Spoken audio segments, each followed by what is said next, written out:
Today I'm critiquing a property I recently showed to a client. So if you ever decide to buy or build a property like this, you won't make the same mistakes. I'm Arvin Haddad. I'm the How to Buy Mansion guy. Let's watch this video together.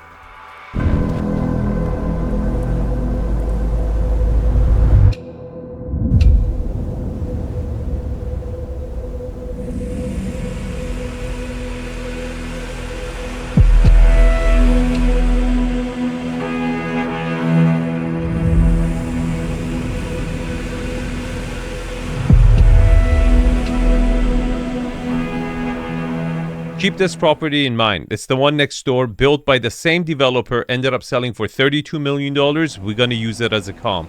We just completed touring this $53 million mega mansion here in Beverly Hills. Designed and developed by Ramtin Ray Nosrati, this newly constructed estate features 6 bedrooms, 10 bathrooms, and over 19,000 square feet of interior space. Between the scale, finishes, and details, everything about this home feels bold and unapologetic. And in my humble opinion, it's definitely Ray's best project yet. No, it's his second best. After the one next door that sold for $32 million. What you're going to find out is why is this one priced higher and if it's worth it or not in this 2-part series. So make sure to subscribe so you don't miss part 2.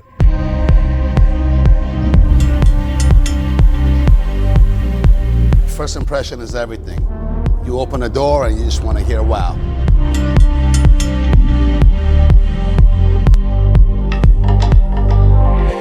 Got all the way out, 56 feet out, and below us is all livable space. Ray, you're losing yourself.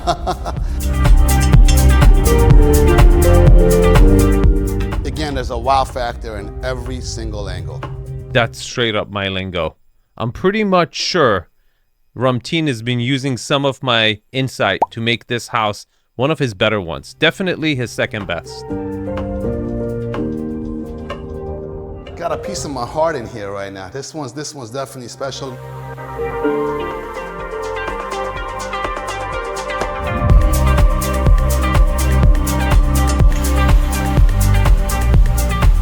This is the first one that I did as a 2-story dining room. This one came with a price. You will find out why. All right, everyone, welcome to OPAL. We have a really special and detailed tour ahead of us.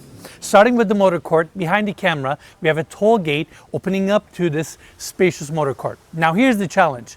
The plot starts right on the street, and to our left, the hillside drops quite significantly. So given the challenges of this plot, they've done a really good job creating this spacious and private motor court experience. Now over here, we have a gate that opens up to the side of the property, which then leads you to the main floor deck. And then we have the 2 garage doors here, opening up to a 4-car garage that's approximately 1,100 square feet. Now, the second floor of this home cantilevers out, creating a cover section for the 4-car garage as well. And if you look above, you'll see limestone, oak siding. No, you see a lot of fake plants. And that's what I saw when I showed it to a client. And it's the first thing you see. What Enes was trying to say about this whole, plot next to the road, he was trying to say it steps back. So you do have a bit of a frontage, but it's not center. So when you enter, the first thing you see is the ass of the house, the booty, right? It's sticking out, it's cantilevered out. And either architecturally he wasn't happy about it, or from the original design was because it was so obnoxiously out, he tried to camouflage it with these fake plants, like a, comb over for bald people. It's the same thing. So architecturally speaking, he didn't foresee this as an issue. And it was the first thing that I saw, the first impression, right? Architecturally, a free-form design, which he's never actually tried to build, is the right solution for a property that you do off-center because you don't have a beginning or an end of the facade. And he's just never tried that. And, he's not leveling up. He's always masquerading, trying different finishes but at the end of the day, he's giving you the same box. And to me, it's one of the main reasons why he's stuck at, $20-30 million price point. His only sale above 40 was $42 million, and he got super lucky on that property. I'm going to critique that property later this year, but that property on the second market, after it came back on the market, it still hasn't sold, and it's been on the market for ages. So he took that data point as, okay, I'm doing really good, as to, in my opinion, he got super lucky with that sale and he didn't improve his architectural elements of the house. He didn't start using more architectural, sophisticated designs in his approach to building. But if you pay close attention, you'll see these sections with oak screens, but no windows. The reason they have no windows on this side is the fact that it's facing the street, and also this entire cantilever section above me is the primary bathroom and the primary walk-in closet. So you're telling me the primary bedroom doesn't have any windows? Or the closet? No natural light? And then you had all this landscaping done. Why did you do? I mean, if you're really committing to a massive budget for landscaping, which he has, then why didn't you try to give some windows to your bathroom, your primary bedroom bathroom or closet? And as you come up to this section, you can see the cascading water feature showcasing the same limestone, olive trees, palm trees that are incorporated to the water feature. And with the sound of the water, the visual movement, the greenery, the reflection of the water on some of these sections, it's a really cool zen and, even more importantly, private arrival experience. I'm really impressed, given that we have a small hillside here, how they accepted that challenge and truly made the best of it. In fact, over here you can see a little balcony that faces this section. That's one of the guest suites on the second floor. So it was okay to give an opening on this side, but not the primary bedroom, bathroom, and walk-in closet. The foyer of this property is quite dramatic. Double height ceilings with this gorgeous chandelier, and then we have oak hardwood floors installed in herringbone pattern, and then there's a long bridge that takes you to the great room and to the view beyond. Now, to our right, we have the door to the 4-car garage. Again, it's about 1,100 square feet. And then to our left, we have 2 rooms. First, let's check out the office. Before we look at the office, let's talk about the wow factor, because I really like it, and here are 3 reasons why. First, it's center, right? You see the depth of the house, the depth of the yard, backed up with the view right in a straight line. Second, he's tucked away his staircase to the right. This is an improvement for Ramtin. He's not trying to make it a showpiece, right? It's still beautiful. It's still nice. You can look at it, enjoy it, but at a different view angle. But third, and probably one of the hardest things to even plan ahead, is how to connect the second story and still have that double foyer is really, really important on your line of sight. If you put the front door too out, or the bridge too far out also, if you don't get it right, that line of the bridge catches your line of sight and it really screws up your wow factor. And this is just right. When you enter, your eye doesn't even catch the second floor. You see the view immediately. You don't get distracted by the bridge connecting the second floor. So I thought it was done perfectly. Space is well curated and definitely very colorful. Whether it's a couple rug, 2 brown chairs, marble desk, art on the wall with green Venetian plaster walls, and these wall sconces with rope detailing. Ceiling also features this wood paneling with mood lighting. And I love these 2 massive picture windows that are wood cased, facing the entry and this beautiful water feature. You get to see who's coming to your property, and it's an awesome view to look at. That's a distraction. Without having an access point to come into your office without going to your house, it's just a distraction. Why would you want to see who's coming in? Ray, my friend, good to see you. Always a pleasure. How are things? Man, great to see you, boy. You're in for a treat on this one. I know. You ready? I am ready. Okay, now. You've just completed this massive structure on a hillside. How does it feel? Feels amazing. Feels amazing. It's I couldn't ask for anything else on this property. How do you finish these so quickly and efficiently? You gotta tell me the truth. You're as good as your team, right? I mean, if anyone knows that, it's you. We're on it. We're on it. Everyone's on the same page, and I'm pretty much hands-on with it also from the beginning all the way to the end. The beautiful part about it is we're an in-house design development firm, right? So you're not counting on so many different levels and so many different people, and you just kind of manage it yourself, and here we are. Did you hear what he just said? After all those really tough questions by Enes, we found out that Comrade Ramtin Nosrati is a design team that does everything in-house. Now you're going to see the positives and negatives of that in this video. I always say, right? First impression is everything, right? You open a door and you just want to hear wow. So when you open a door, you're looking at straight out. It's a little hazy today. Yes. But it's a drop dead gorgeous view because, again, we're in the hills of Beverly Hills. Yeah. We don't have flat land up here. Yeah. Okay, two things. First, the view. It's good, but it's not great. 10 houses down, it gets much better, and I will tell you guys why. You get that focal point of downtown LA sitting by itself. Right now, it's way too close to that ridge. It kind of muddies the view. You have to look for it. It's not as exciting. It doesn't stand out. And second, we're not even in Beverly Hills. This is Beverly Hills post office. Means you still have to pay, that mansion tax if you ever sell your property. You don't get the fire department. You don't get the police department. You don't get the school district. None of that stuff. All right, a lot to cover. Can you show us the family room? Let's do it. So walking in, again, it's an open floor plan, right? With the whole pocket doors on both sides. I also like how you're not only recessing the tracks on the floor, but also on the ceiling. So this opening is very effortless. Yes. It just flows to the outside. You know what I've really kind of have seen within the last, I would say, probably about maybe 3 to 5 years. The whole design has changed, right? Of course. Before, look, we're in the bird streets, right? And it's just that shiny flavor, right? A lot of bling, a lot of blang, just a lot of lights. And it's kind of started faded out a little bit. People's appetite changed. 100%. And it's just a lot cleaner, right? Just natural. Easier on the eye. Yes, it's kind of not cool to be flashy. Wow, this is fascinating because he feels that it's only been 3 to 5 years that modern, flashy, blingy design in the Bird Street is out. If you ask me, it's been 12 to 15 years that design has been out. In fact, this cool, earthy Tulum vibe he's pulling off over here has already reached the end of its cycle. It's very, very old. He's very late to the game, which explains why he's not hitting these home runs as to, for example, RD is, right? He doesn't know what other developers are doing in other cities because he's a design team. He has to deal with 40 different contractors and the city and all it's a huge project building this if you're, kind of a one team show.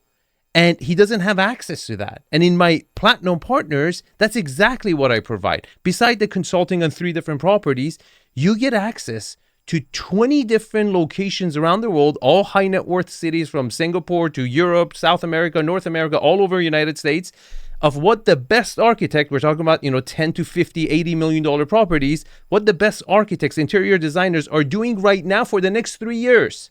So he's looking in the rear view mirror and designing. And that's why he's not hitting these home runs. Again, he's only been lucky on one property, which was perhaps one of his worst properties too, which probably gave him a wrong data point. And that property in the second market, when it came on the market, it just done extremely poorly. I don't even think it's sold yet. And that's why he keeps repeating that same white box, just clads it with different material. But if you want to get ahead of your local competition, you need to know what the best of the best are doing. This is more what people seek these days. It is. 100%. It is. And good sized fireplace. It's kind of cool how you brought the beams Floats on the up. bottom. Yeah. Floats up, but kind of anchors it down a little bit. But see, it's those little details also that kind of stand out from everything else out there. Of course. Right? Those little details make a difference about it. That kitchen is a very sleek, beautiful backdrop. It's a showpiece, right? It's beautiful. Stone about it, these pendants on this side, the touch of brass, the details on the stone. A lot of travertine. And I can see the versatility. It's polished and filled here just because people are going to cut up stuff. Yes. But over there, you left it More exposed that with rough, the imperfections. Yep, sandblasted. You're creating a subtle contrast, but you stay in the family of the same stone. Definitely. Okay, the kitchen looks great, but it does have one flaw. The island is not symmetric to the back wall. Now, the island doesn't have to always be symmetric on both ends to the back wall. But the moment you decide to go symmetric on the back wall and your island is not symmetric to it, it looks off.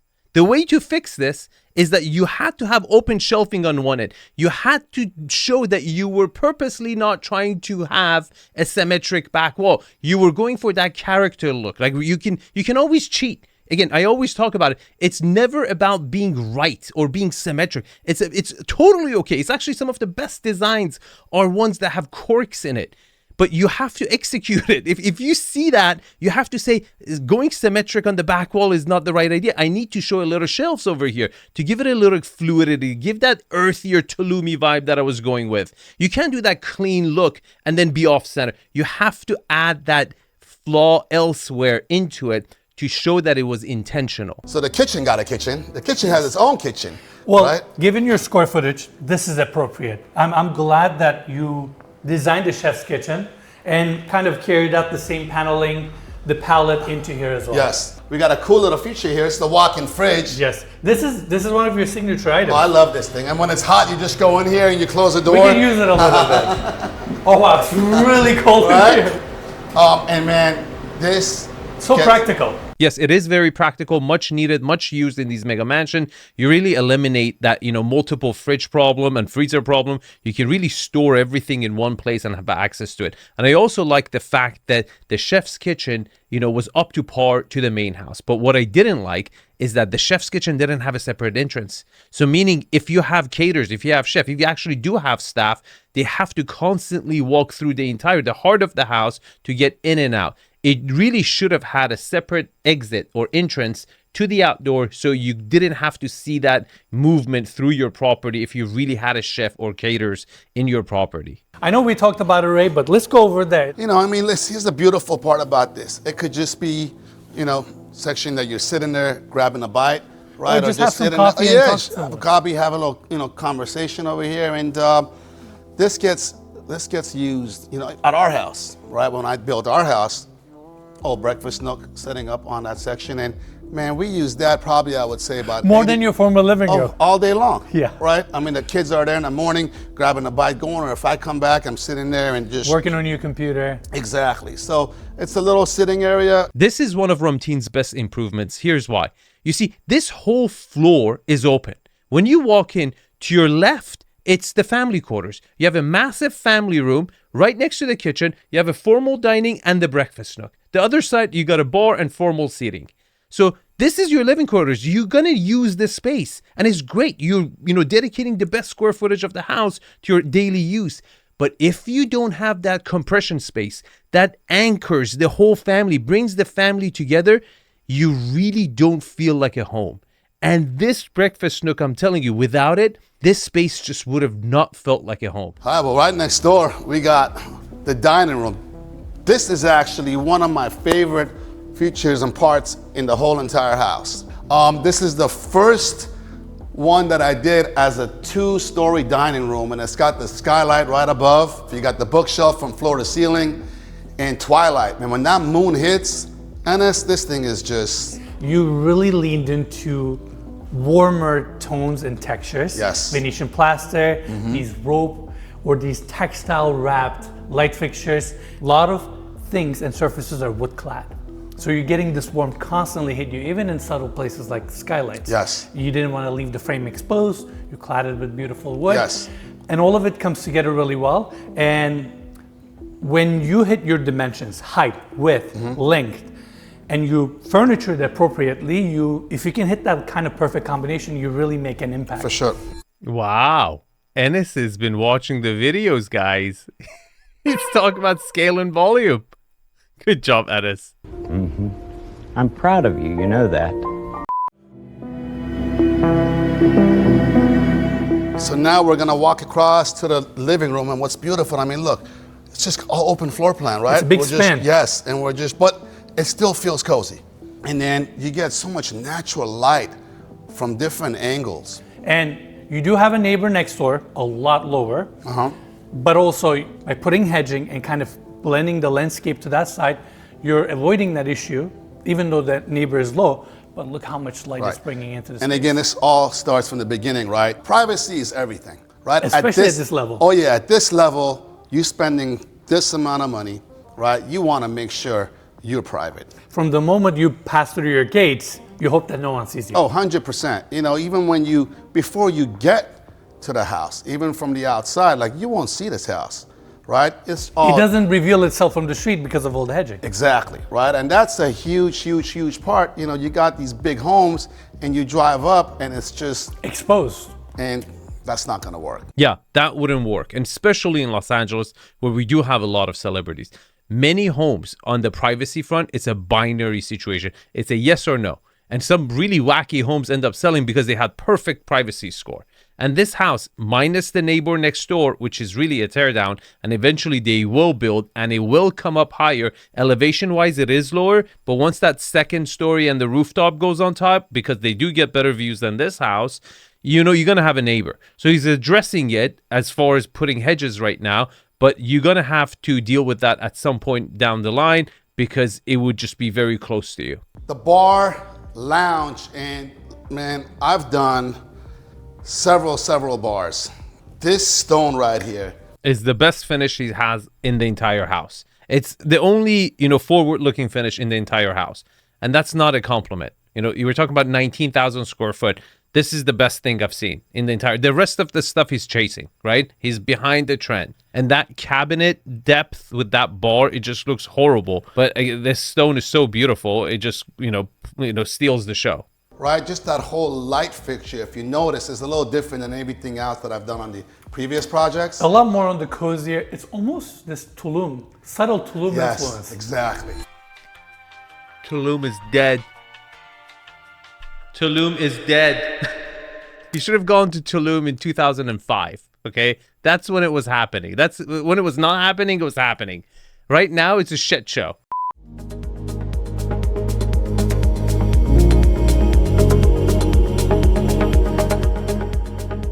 You can have a drop-dead gorgeous house, but if you don't have enough yard space, it's gonna be a big deal, yeah. Oh, you got a great shot of losing that sale, right? So this is where it got really challenging to be able to go ahead and create this backyard. So this deck got all the way out, 56 feet out. Below this whole thing, below us, is all livable space. Yes. Right? So this specific property has two pools, right? On the main level, I went ahead and did the pool a little elevated up, about 36 inches, and then the water, as you can see, just kind of waterfalls on all sides. You also don't want to take too much space from level below, which you have a lot of different rooms and amenities on that level. So this was kind of like the midway to both make a feature here, make the lower level count. Exactly. Yeah, Enes, it's perfect.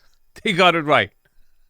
I feel like if you try to get into this pool, you will have a perennial tear regardless of your gender. You need to have an OBGYN in-house to stitch you up trying to get into this pool. This is ridiculous. I understand wanting to give a swimming pool to the main level, but you just couldn't. You just couldn't. You're forcing the issue, right? You're creating this freaking water fountain in the middle, calling it a pool. This is dangerous. And then, you know, since this is above and there's a livable space below us, we got the glass on the Baja on both sides, and then also the glass floor on this side of the pool. Oh, everyone downstairs is going to see it too. This is horrible. Man, this is definitely challenging. When we first went in, right, it's all done, good to go. Waterproofed. Waterproofed, everything is fine. Towel guys come, put the towel in on there, we fill it up. Oh, this is drop dead gorgeous. Wow, look at it, right? My guy calls me, he's like, Ray, it's dripping down. I go, what the beep? What? Come back. Now, you don't know where it's coming from exactly. Because all it takes is a little moisture seepage. And Exactly. That's It travels, right? So then we put a dye in there, right? We put a dye in the water. And to certain sections to see if the dye is coming. Exactly. And then find out kind of where it is. You really didn't have to do the dye thing. You know, you could have just waited for the first person to try to get in, rip their crack, follow the blood. You would have found out where it was leaking and then call the OBGYN. Stitch that up. And again, it's a little hazy. I'm sure it's going to clear later in the afternoon. Sit here for a second. All right. You know, and that was the other thing. Like Celebrate life a little bit. You know, with that drone angle, I mean, you're sitting here. Oh, yeah. See that water right there? Yeah. And then what do you see after that? Downtown Right? LA. You just see downtown LA and the city. And the beautiful part about it is also on your right side. We can't really see it right now, but you got ocean over there. Yeah, I see the dolphins. Come for whale watching here. The view is okay. You have everything, but you really don't have anything. Okay, you have a little ocean, but it's not there. And then you have downtown LA view, but it's like, you know, you're peaking. And then this just ugly dead mountain in front of you is just one of the ugliest hills in town. It's all right. It will get a decent, you know, on paper it looks good. It's not the best view in LA. Of course, the backyard is not complete without an outdoor bar, but it's also an outdoor kitchen. You know, you got a party going on. This is where your bartender will be back there. Got a little dinner party. You got the pizza oven there, the barbecue, and your bartender gets third-degree burns trying to grab a glass or a bottle from the shelves above the barbecue. And it's nice that there's a little bit of shade here. And then when you look at the house, you know, you see that whole IV, right, cascading over the fascia down. Dude, how does he see that and like, or is inspired? These fake IVs are so beautiful. Look, the grass is fake. The IVs are fake. That wall behind the stairway is fake. You can't do this stuff. What's up with the fake shit? Like you can't go all natural and then put the most important living part of the natural fake. It's horrible. Steel casement glass doors there is insanity. All right. Full scale. So you went the entire Floor to height. ceiling, all the way up. Yeah. You know what's great? We're looking at this. Just look how the wind is hitting those plants. There's and it's movement. And it's kind of moving around. Yeah, there's light, there's movement. And also because of our elevation and openness of this land, you're getting that breeze undisrupted. Oh, yeah. And that you want that kind of level of life. Sometimes you can be in a canyon, you can be tucked between too many properties. You're not going to get this kind of open, fresh breeze. It elevates the experience. It's the energy. It ain't easy to be breezy. Did they just smoke? Just tripping out together.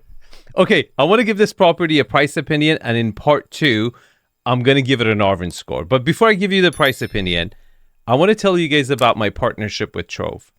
I've turned down maybe around $500,000. I get 3 to 4 emails of sponsorship deals a day, and I've turned all of them down. I've had 2 sponsorship deals with, I think, NordVPN and Incogni, and I regret doing both of them. I've really been patient to really find a partner, not a sponsor, that doesn't, there's no conflict of interest, and it really does my audience well. Now, my partnership with them is not going to be a perfect fit for 99%, but for that 1% that really I consult on, it is really a game changer. But for a lot of you guys, it doesn't really apply, but I still think it's super interesting and you should know. You see, a lot of ultra net worth individuals have really, really big lives. They have multiple companies that generate their income, but they also have hundreds of LLCs that hold their assets. So what they do is they create a company, family office, to manage their life. For example, accountants and lawyers to manage all the companies, but also they own a lot of different homes. As to they have to hire gardeners, cleaners, maids, cooks, personal trainers. So all that hiring, firing, training, documents for each house, it's a really, really big job. Most people who get rich, they create their own family offices, but it's really inefficient. What Trove does, they manage over 150 different family offices. They create your family office and they run it for you. You can learn from what other family offices are doing, so best practices, and also you get a lot of your time back, so you can actually, enjoy your time after selling your company instead of managing another company that is managing yourself. So I'm super excited to share this partnership in the future videos.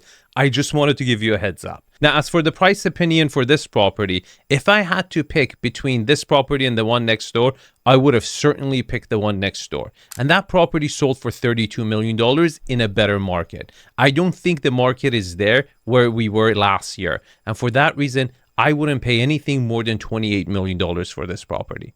Thanks for watching. If you want to see a property by Ray Nosrati that I've critiqued, you can watch this video, and I will link the Platinum Partners over here. Thanks for watching. I will see you guys in the comments. Take care.